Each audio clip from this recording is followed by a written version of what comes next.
मेरा इस वक्त कोविड के बाद ये पहला ट्रिप है और मेरे लिए खुद बड़ा इमोशनल होता है। मैं हमेशा ही जब भी मैं भारत आता हूँ और मेरे लिए बिल्कुल ऐसे ही होता है जिस तरह मैंने आपको कई दफा पहले कहा कि Bharat is my second home, इसमें कोई शक ही नहीं है। डेफिनेटली चीमा साहब, मैं जब उतरा हूँ इंदिरा गांधी एयरपोर्ट पे, मैं जब बाहर आया हूँ, खासकर तो Indira Gandhi airport is worth seeing it, it's amazing airport. लेकिन जब मैं बाहर आया हूँ, जिस तरह मैंने बताया कि कोविड के बाद मेरा ये पहला ट्रिप है, I was surprised to see the cleanliness of New Delhi. Matter of fact, I was, like I told you, the whole city is full of tulips, tulip festival going on. और ऐसे लग रहा था देखते हुए कि जैसे ये कोई मतलब बहुत ही ज़्यादा प्रोग्रेसिव किसी कंट्री का ये सिटी है, ऐसा लग। फीलिंग क्या आ रही थी, मतलब कि पहले देखते साथ ही फर्स्ट व्यू क्या पड़ा? फर्स्ट इंप्रेशन ऐसा था कि जैसे हम देखते हैं मतलब ड्रीम एक सिटी जो होता है ना, उसका एरिया है, आसपास बड़े बड़े अच्छे होटल हैं। मैं खुद ओबराय होटल में ठहरा हूँ, जो कि डिप्लोमेटिक इनक्लेव, ज्यादातर डिप्लोमेट्स हैं, आसपास एम्बेसियां मौजूद है। तो मेरे लिए it's a very humbling experience. उन्होंने कहा कि जब से एशिया गेम हुई है उसके बाद जो नए होटल यहाँ पे खुले, नई बिल्डिंगें जो बनी, जो चीजें आ रही हैं उसके बाद मुसलसल, और इस G20 के बाद भी नए होटल बन रहे हैं। बल्कि मैं वाज शॉक्ड, यहाँ पे किसी होटल के अंदर कमरा खाली मौजूद ही नहीं था मेरे साथ। और आई एम सरप्राइज्ड, मैं अमेरिका में living since 35 years, I haven't seen America that much cleaner then new Delhi.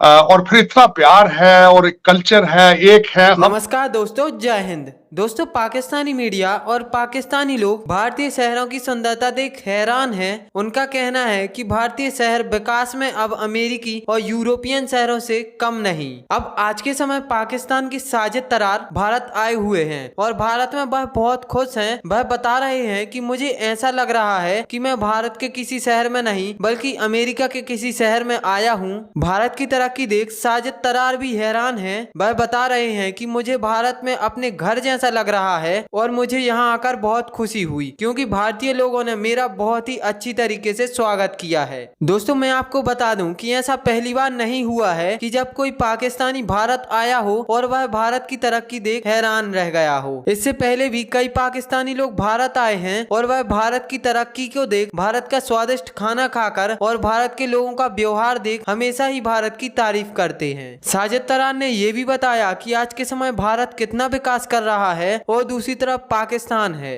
अब भारत इंडिया सिर्फ नहीं है, बांग्लादेश भी है, नेपाल भी है।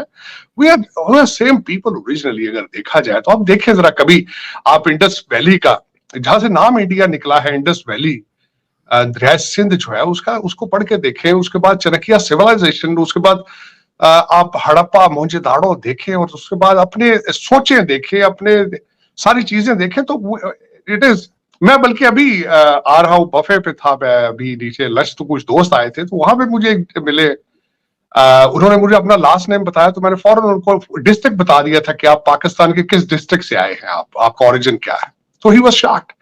लेकिन उसमें बात यह है कि मैंने, बल्कि आप हैरान होंगे आरजू के, it's one of the very prestigious hotel जहां मैं ठहरा हूँ। और वो जो सहगल साहब मिले हैं, उनका लास्ट नेम सहगल है। तो वो जब मिले मुझे तो मेरे साथ मेरे जो दोस्त थे तो खड़े, मैंने कहा यार मेरे साथ ये खड़े हैं, इनकी आंखें देखें, इनका फीचर्स देखें, इनका नाक देखें, तो ही look like my younger brother. कोई डिफरेंस ही नजर नहीं आ रहा किसी चीज का। तो फिर इतनी नफरतें, मेरे ख्याल में ये दौर नहीं है नफरतों का, मैं व्हाट आई बिलीव इन। और दूसरी ये बात, जब भी आप किसी चीज से नफरत करते हैं, ये किसी भी इमोशंस में आप एक्सट्रीम पे जाते हैं, तो अपने आप जो जहन होता है उसको बंद कर देते हैं आप।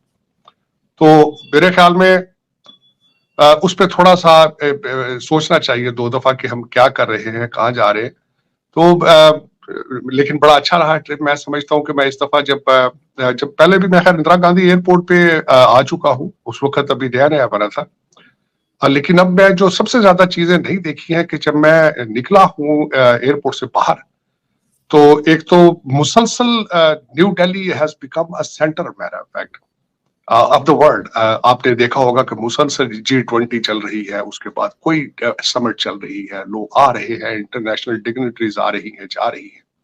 तो उसकी वजह से, बल्कि मैं कुछ दोस्तों के साथ बैठा था, उन्होंने कहा कि जब से एशिया गेम हुई है उसके बाद जो नए होटल यहाँ पे खुले, नई बिल्डिंगें जो बनी, जो चीजें आ रही हैं उसके बाद मुसलसल, और इस G20 के बाद भी नए होटल बन रहे हैं। बल्कि मैं वाज शॉक्ड, यहाँ पे किसी होटल के अंदर कमरा खाली मौजूद ही नहीं था। मेरे साथ हम 4-5 दोस्त हैं जो ट्रेवल कर रहे हैं, यहाँ से हम इंदौर भी जाएंगे, पंजाब भी इकट्ठा जाएंगे, तो मुख्तलिफ होटलों में हम लोग ठहरे हुए हैं सिर्फ इसी वजह से कि देयर इज नो रूम। और उसमें वो जो समिट हो रही थी जिसमें 15 फॉरेन मिनिस्टर आए हुए थे यहाँ पे, और ग्रीक के जो फॉरेन मिनिस्टर थे वो उसके चीफ गेस्ट थे, बल्कि उन्होंने वो नारा लगा दिया उन्होंने जाती दफा के अब की बार 400, जो मोदी साहब का स्लोगन है इस वक्त के वो 400 की सीटें लेंगे, वो उन्होंने भी कह दिया, जो कि पहले डोनाल्ड ट्रंप साहब ने भी यही नारा लगाया था कि अब की बार मोदी सरकार। तो वो, और दूसरा इलेक्शन का चल रहा है सिलसिला यहाँ पे, मोदी साहब की ह्यूज लिस्ट ऑफ अकम्पलिशमेंट्स, उनकी victory no question about it, और जो बार बार कह रहे हैं 400 का नंबर मुझे लग रहा है अचीव करेंगे वो। और दूसरा इस वक्त जो है चल रहा है, नेवी की एक्सरसाइज हो रही है इस वक्त, भारत की और मालदीव की और श्रीलंका की, और उसमें बांग्लादेश है जो वो ऑब्जर्वर है उसमें।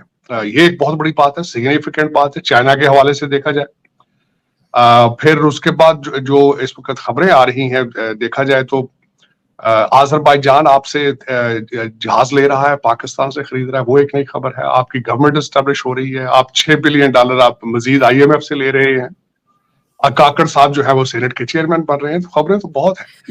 लेकिन दुख के साथ अफसोस ये होता है जब मैं यहाँ से बिलखसूस जब बैठ के बात करता हूँ कि दुनिया की डायरेक्शंस कहाँ से कहाँ जा रही हैं, और हमारे लिए एक कमिश्नर लेवल जो कि तहसीलदार था, एक चट्टा साहब, मैं माजरत के साथ ही, यानी कि उनकी मैं कोई करैक्टर असैसिनेशन करने का ख्याल है, लेकिन उन्होंने पूरे पाकिस्तान को जाम करके रख दिया है। एक स्टेटमेंट दे के फिर हफ्ते बाद उसकी माफी मांग ली है, और उसके बाद इस वक्त इमरान खान साहब ने कह दिया कि मैंने IMF को लेटर लिख दिया, हालांकि इमरान खान साहब को यही नहीं पता कि IMF has nothing to do with opposition parties. वो तो स्टेट को पैसे देते हैं, स्टेट से वापस लेते हैं, आप कौन होते हैं उनसे बातें कम्युनिकेट करने वाले? खान साहब को अभी तक यही नहीं पता चला।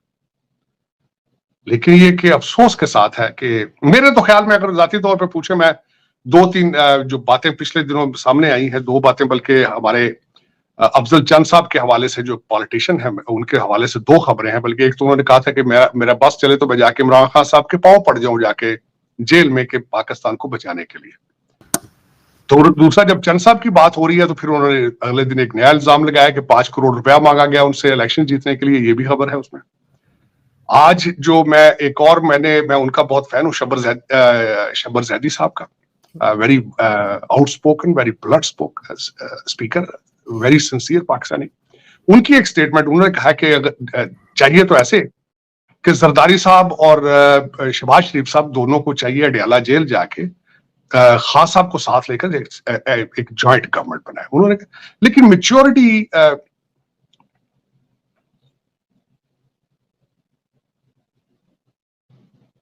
जी आरसू, आपका वो आप रुक गया था सिलसिला उसमें?